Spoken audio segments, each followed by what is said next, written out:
Now next is question number 5 from exercise 2.5.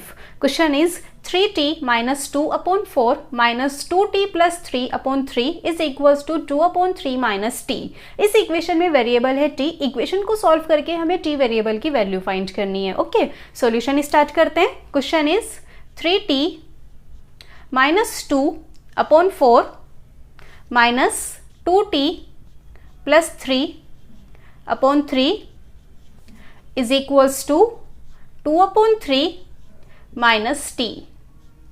Equation को solve करके t की value find करनी है. इस इक्वेशन में ऑलमोस्ट सभी टर्म्स फ्रैक्शन फॉर्म में और फ्रैक्शन के साथ कैलकुलेशन करना थोड़ा सा कॉम्प्लिकेटेड हो जाता है. पिछले कुछ वीडियोस में हमने क्वेश्चन नंबर 1 से क्वेश्चन नंबर 4 तक की इक्वेशंस को सॉल्व किया. सभी इक्वेशन में कोई ना कोई टर्म फ्रैक्शन फॉर्म में थी जिनको सॉल्व करने के लिए बहुत सारी कैलकुलेशन करनी पड़ती थी. इसलिए इस इक्वेशन को हम दूसरे मेथड से सॉल्व करेंगे. एज आई टोल्ड यू कि फ्रैक्शन के साथ कैलकुलेशन करना थोड़ा सा कॉम्प्लिकेटेड होता है, इसलिए यहाँ जो भी नंबर फ्रैक्शन फॉर्म में है ना, इन सबके डिनोमिनेटर को हम यहाँ से हटा देंगे. डिनोमिनेटर हटाने के लिए हमें क्या करना होगा, पूरी इक्वेशन में जितने भी नंबर फ्रैक्शन फॉर्म में हैं उन सब फ्रैक्शन के डिनोमिनेटर का एलसीएम लेना होगा. और इस इक्वेशन में डिनोमिनेटर्स क्या क्या हैं, 4, 3 एंड 3. तीनों डिनोमिनेटर का एलसीएम निकालना है. 4, 3 एंड 3 इनको 2 से डिवाइड करेंगे. 2 से डिवाइड करने पे ये हो जाएगा 2, 3 एंड 3.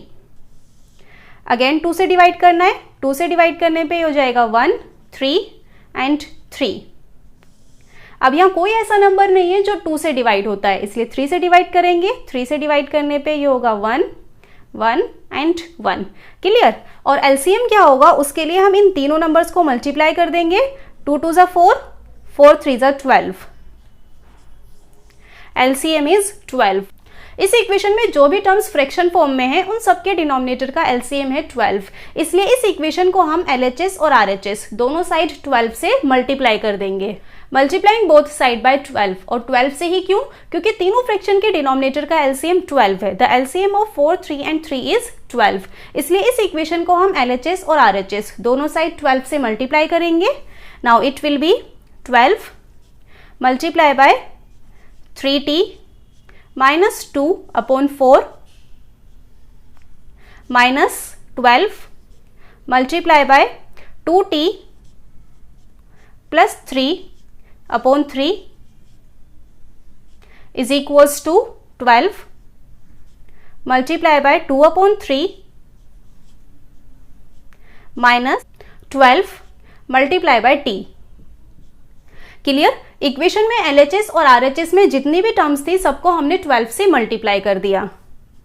अब देखो 4 1 = 4, 4 3 = 12 होता है, कट कर देंगे. 4 1 = 4, 4 3 = 12. यहाँ बचा 3 multiply by 3t minus 2. Then 3 1 = 3, 3 4 = 12 होता है, कट कर देंगे. 3 1 = 3, 3 4 = 12. यहाँ बचा minus 4 multiply by 2t plus 3 is equals to 3 1 = 3, 3 4 = 12 होता है, इसको भी कट कर देंगे. 3 1 = 3, 3 4 = 12. यहाँ बचा 4 multiply by 2 and minus 12 multiply by t.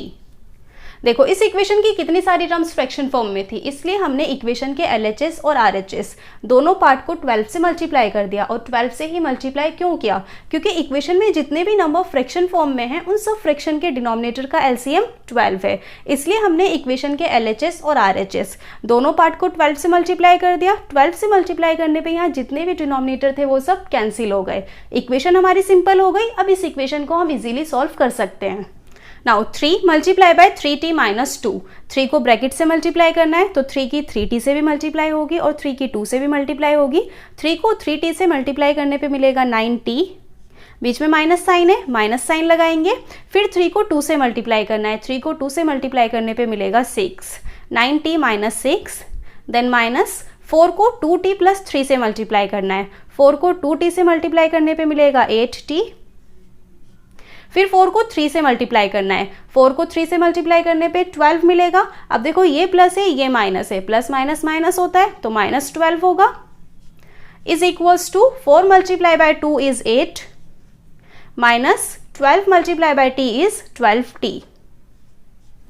Now it will be 9t minus 8t plus 12t is equals to 8 plus 6 plus 12। Clear? Variable वाली सारी टर्म्स को हमने LHS में शिफ्ट कर दिया और कांस्टेंट टर्म्स को RHS में शिफ्ट कर दिया। Now 9t plus 12t is 21t minus 8t is equals to 8 plus 6 14, 14 plus 12 26। 21t minus 8t is 13t is equals to 26. 13t is equals to 26. Now t is equals to 26 divide by 13. t is equals to 26 और 13 दोनों number 13 की table में आते हैं, इनको cut कर देंगे। 13 1 से 13, 13 2 से 26. t is equals to 2. Equation has been solved. This will be answer.